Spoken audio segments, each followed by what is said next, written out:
you're in engineering and education, you can now render these types of visual experience, 3D visual experience to the younger generation. Another one is beyond healthcare is real estate. So alongside like architecture and engineering, real estate developers, especially mga sales, when they want to have a visual experience, they bring alongside their customers to instead of going off-site, if like, for example, there's a building or a house that they want to view in Davao but he's in Manila, diba? Instead of going to those portions or sections of the Philippines, they can now have that visual experience. The customers have that visual experience rather than spending their money just flying, going to different places. So it now gives more collaborative experience also for these types of industries: engineering, healthcare, education, real estate, and there's infinite possibilities. In fact, we have, just to cite a sample, we have customers in Thailand. It's an automotive company. And I can also say Aston Martin is one of our F1 partners, is also using the Things Vision 27 3D to render those cutout sections of engines, spare parts. And I would say that one of these global customers that we have in Thailand is actually a manufacturer of car parts that they also ship out in Central Asia Pacific. So it's a good, industry that instead of rendering 3D models in 3D prints, diba, mas magastos yung having 3D prints, and it takes around 3 hours, 4 hours, sometimes 6 hours just to render 3D print. It's better for them to have that depth perception, having those cutout sections ng mga devices in the 3D monitor set. So, mas efficient ang workload ng mga different types of industries and professionals. So efficient indeed. It really promotes productivity. I love that. I had goosebumps while I was listening to you because I could imagine if I were looking for a place and purchase real estate, imagine just having a meeting and getting to really experience what that place would be like wherever in the country or in the world even. Rafi, I hope that answered your question. Do we have any more questions from our friends of the media? We have table number 6. Hi sir, nice to see you again. Can you please share your name? Hi, good afternoon. Leo Mendiala from OOLEO.ph. So, a lot of companies are investing heavily in AI in terms of improving their proactiveness. So, my question is, how is AI being used in Lenovo products to predict and prevent hardware failures? Actually, that's a good question. We've been using that already for the past several years. We have this AI that we developed specifically on our after-sales warranty support. So in fact, we have, and this is the best time to promote this, PSP or our Premier Support Plus. So the Premier Support Plus is the highest level of support that we can bundle with our machines. So this has a predictive feature that can predict what parts can be, broken down in the near future. That's one technology that we have. And then we can prepare for that particular parts to be available. So that's one thing the customer can avail if they avail the PSP or the Premier Support Plus. So aside from that, it has other features the likes of ADP. So promote ko na. It's the accidental damage protection. It has also the KYD. So usually the machine comes with the Premier Support. But again, we can bundle it with the Premier Support Plus that could cater to that particular question. All right. Thank you so much for asking that question. Thank you, Sir Ferdy, for answering. Do we have more questions? Table number 3, Sir Eman. May we ask you to stand? Hello, good afternoon. I'm Eman from Gadget Pilipinas. My question is to Sir Ferdy.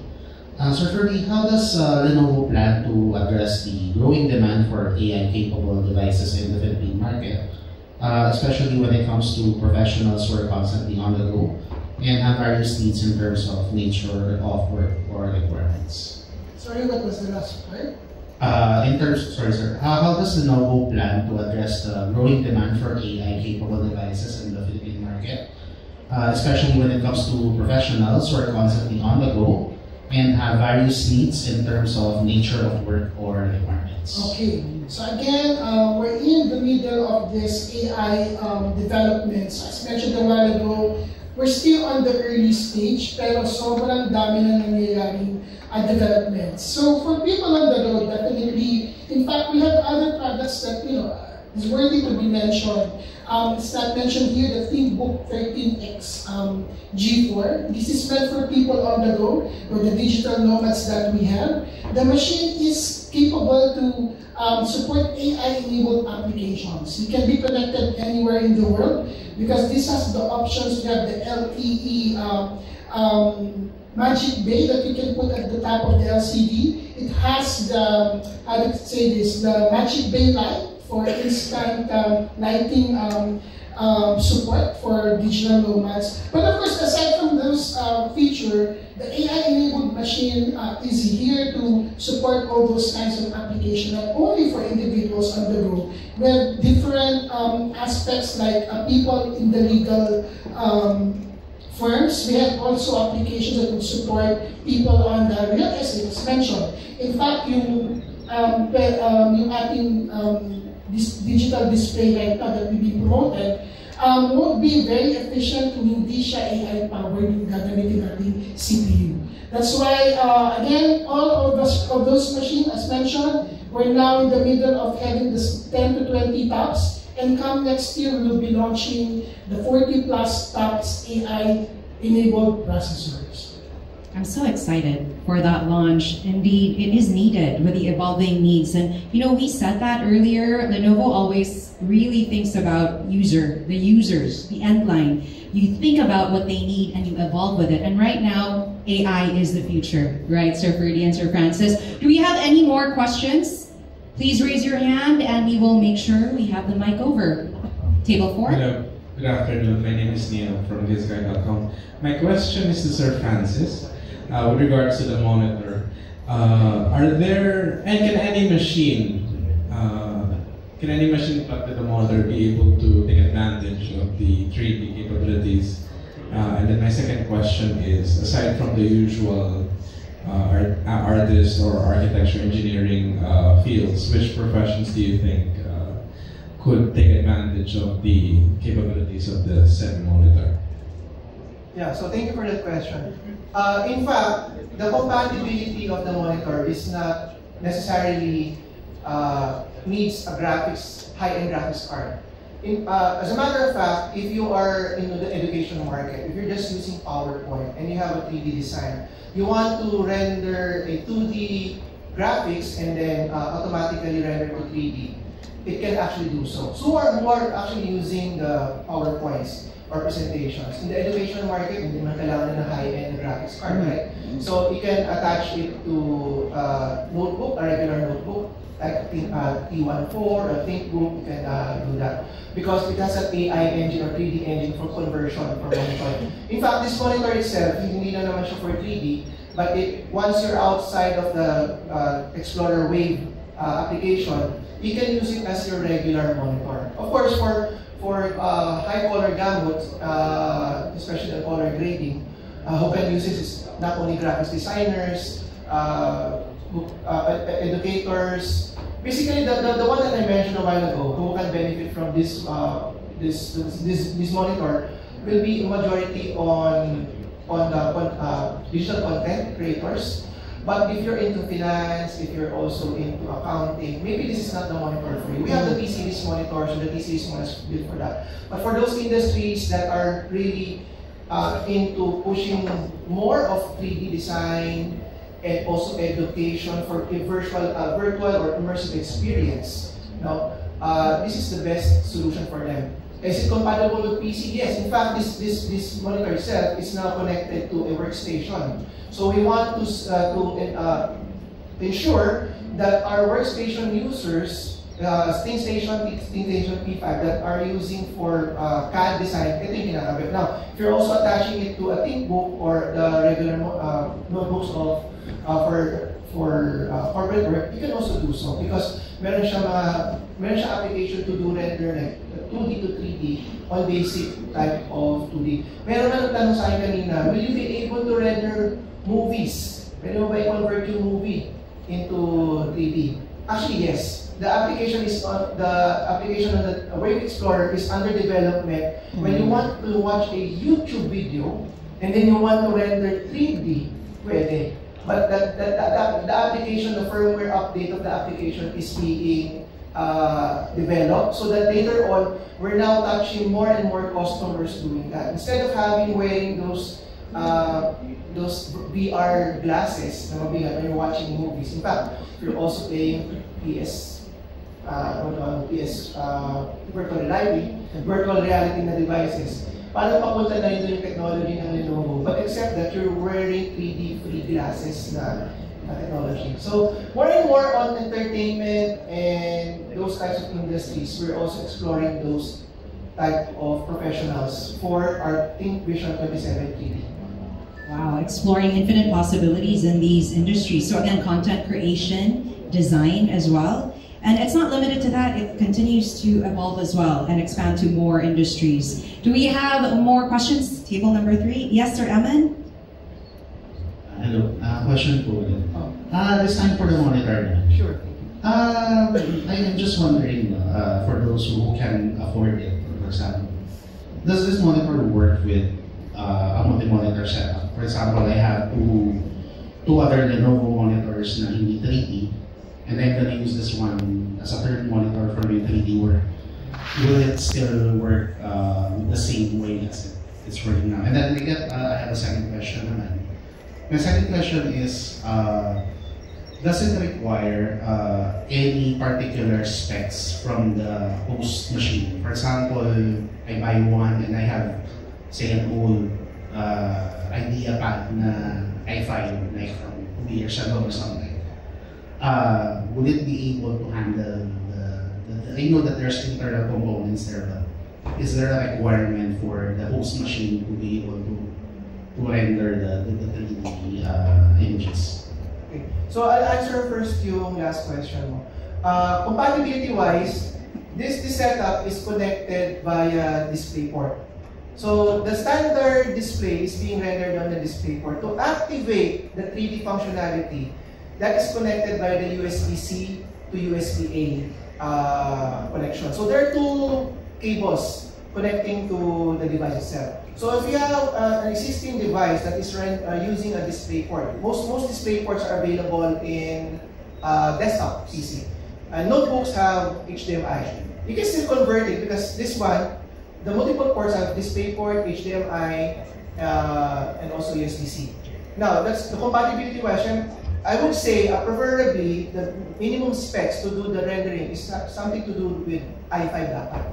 Kasi when you do rendering, you must have high core count on CPU to do that. But if you just need basic rendering on 3D, gusto mo lang for visual experience, the 3D engine inside of the 27 3D monitor don't have to do that 1 hour of rendering kasi gusto mo lang naman is viewing.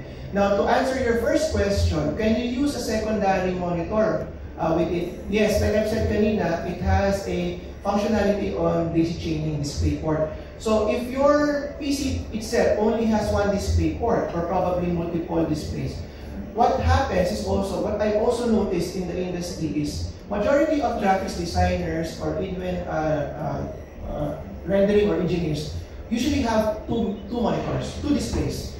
One is, or even photographers or filmographers, either they're using a UHD display or ultrawide. The reason for that is the first display is for your work, yung parang base work mo. The second one is for your viewing. Parang gusto mo makita ito yung base work mo sa first monitor, the second monitor is for the final output. And then you can do it side by side. Yes, you can have dual monitors set up. You can also have 1 monitor set up. Kasi this one, if you're outside of the 3D Explorer application, automatically, the monitor itself will go back into 2D mode.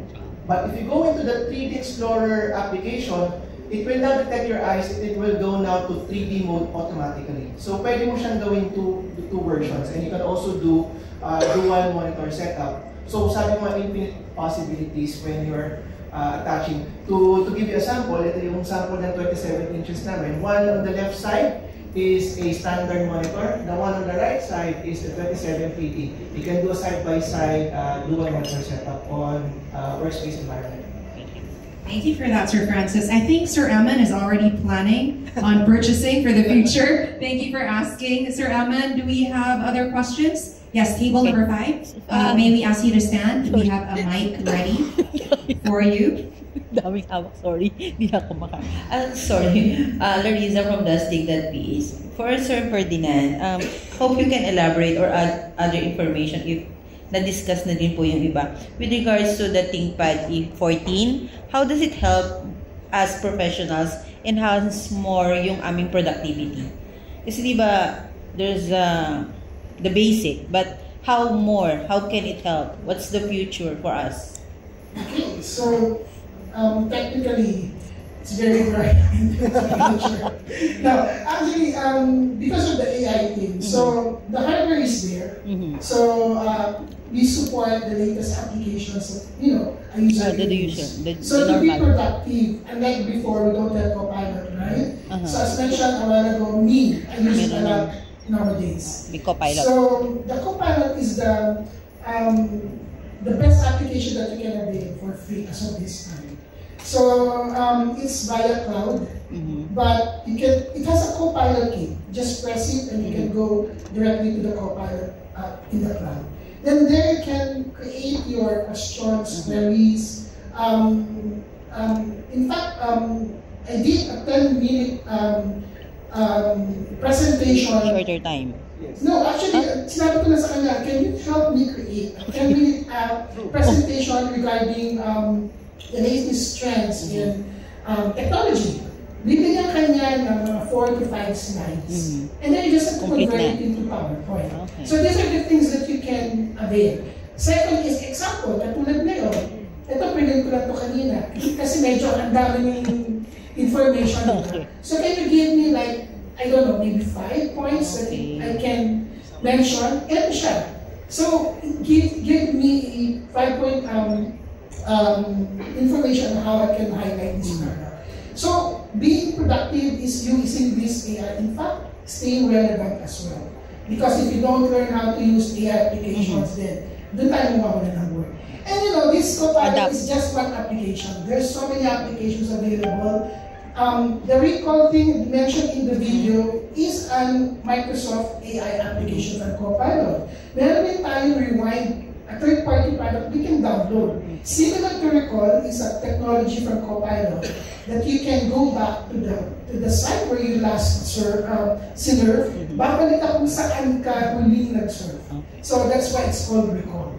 And Rewind is similar to that, which is a third party. ChatGPT is another application. So these guys or these applications will be able to help our new generation to be more productive. Not only that, that's usage. Then of course the machine works properly in terms of heat, in terms of cooling, in terms of maintaining the battery capacity. It will prolong the battery life of the machine because of AI. So those things will be able to work together for you to be more productive. So sir, pwede ko rin ba sabihin nakakabawas na siya ng stress? Yes, mental health ko. Pwede mo siya kausapin. If you're having a stressful day, you can talk Later on, you will to AI. Yes, you will see that. You will experience Can I that. share one thing I've experienced ko? I had a presentation before. So sabi ko, a day before I was asked to do a presentation. But I have multiple sources. Tatlong PowerPoints binigay sa akin ng region. Oh, here's your presentation. Now, I don't have time to scour through 40 pages. And I need to talk to a set of audience like 5-minute talk lang or 10 minutes. So, ang ginawa ko, I told the Copilot, can you compile from these resources, give me a 10 PowerPoint presentation. And then eventually, he was able to do that for me. Now, it also consult you, are you okay with this? If not, do you want me to get other external sources? So not only on my local presentations, but it also gets external data to incorporate dun sa presentation. So it makes my work efficient. Lighter and another thing here is if you're taking videos, you don't have a lot of time to do annotations. After this, you upload that video to Copilot and tell the AI, can you transcribe this so that I don't have to write down all those that I did remember. Sometimes kasi babalikan mo pa yung video mo, kung ano yung usapan. But eventually, if you tell Copilot to do the transcription for you, and then do the summary, and then tell your team, oh, this is what I got from the Lenovo event. Tapos, makakauwi ka naman because you're done with your work. Try mo later. So, because you're taking pictures, videos, kung may Copilot ka dyan, bayan na. I-type mo lang. Magkakaroon mo Please ng... summarize the event of Lenovo. It will give you, hindi ka naman yung nakakang kasi, I mean, sorry pero may mga old school. How can Lenovo help? Sorry. Lenovo help. Kasi di ba maraming old schoolers? Yes. Di ba? Merong hindi updated, hindi masyadong techy. So, does Lenovo is going to do a workshop with regards to the AI, how to use? Does it gonna happen? Or parang pag bumili ba ako ng laptop, can somebody teach me how? Kasi di ba, not everyone is techy as all the techs sabi here. I had similar situation. When we launched yung ating mga mobile phones, right? Talagang hindi natin matuturuan yung mga mami natin to use the smartphone. I think it will be a similar situation. Again, it's really, sa tao yun. They really want to learn. Wala silang magagawa. Kahit turuan siya ng anak ng paulit-ulit gumamit ng smartphone, hindi talaga niya magagamit. So I think there's something we can do with that. But again, for us, that we'll be able to have the time to learn those, then I think that would be this is a good time to learn all those. The best is actually user-friendly? Yes, it's user-friendly. Meron lang siya there's a portion there that there's a search field or you want to ask it to do anything sa Copilot. I tell you, you try to experience the small things, ask it to do something for you. And then eventually it will roll over because the Copilot and the ThinkPad itself will learn your behavior, your kung ano tinatanong mo. And then eventually, once it learns yung local data mo and also the questions, eventually it will evolve your user experience. Because one user experience to another is different. You have a different question, you have different tasks that you ask Copilot to do. Another person also has that. So, very parang customized yung experience for you on AI. So, it depends on how much you use it or how efficient you use it. But if you want to go back to just doing the regular old school type of productivity, hindi naman ikaw reprimand ni Copilot for that. It's just that your work time or your efficiency is mas mabilis lang talaga using our new devices with the Copilot technology. Meron na akong i-add. Yung masyado nila gagamit ko dyan is the summary of my emails. So usually I'm always on the go, right? So we always out there to meet customers. Sometimes I don't have time to browse my email. I'll just ask this smartphone ko to summarize the latest email that I have. It will give you all those urgent emails to you. So without browsing all the emails. So these are the things that would make you more productive because lahat ng tayo busy na ngayon.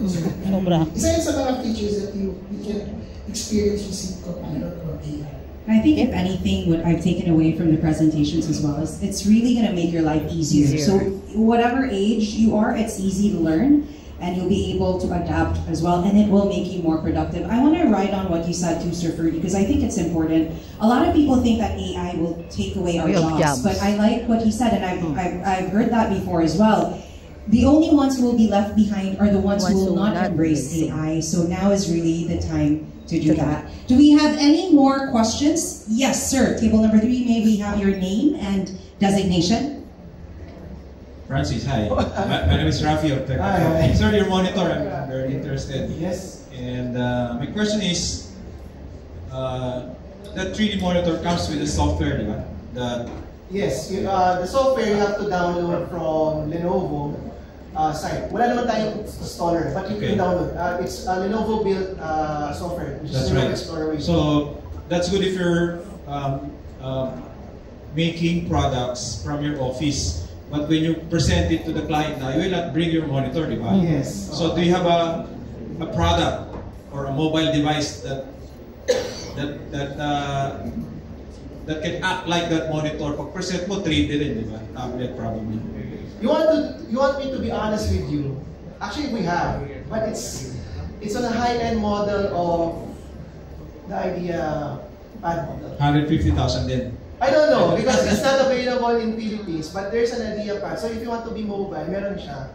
But of course, for better visual experience, because you're mobile, maliit. Diba? So you can do the 3D rendering kasi naka-built in yun.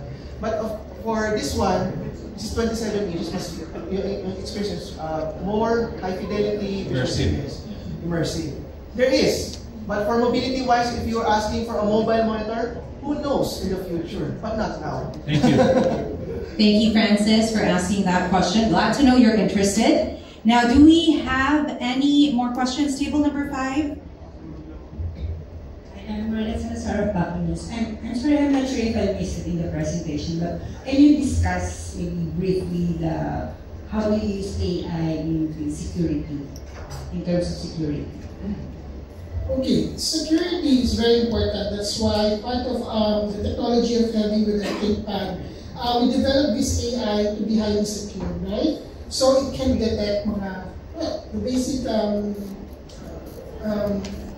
how to say this, viruses that would be able to try to hack your machine.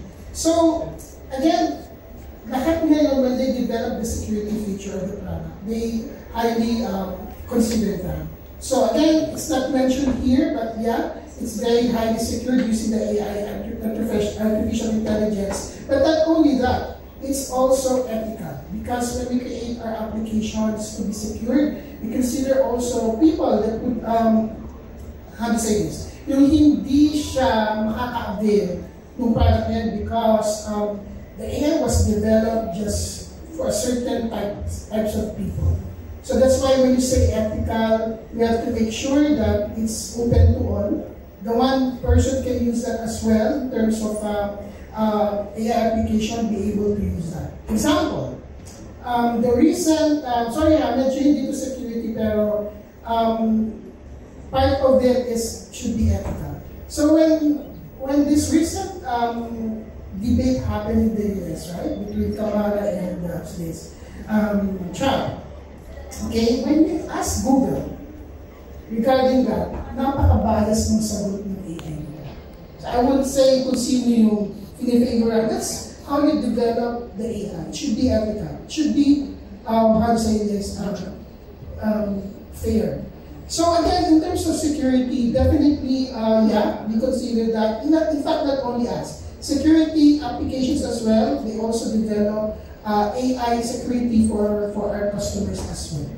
So yeah, it's there. Okay, ethical as well. Thank you for the question. Do we have more questions from our media friends? Scanning the crowd, I think.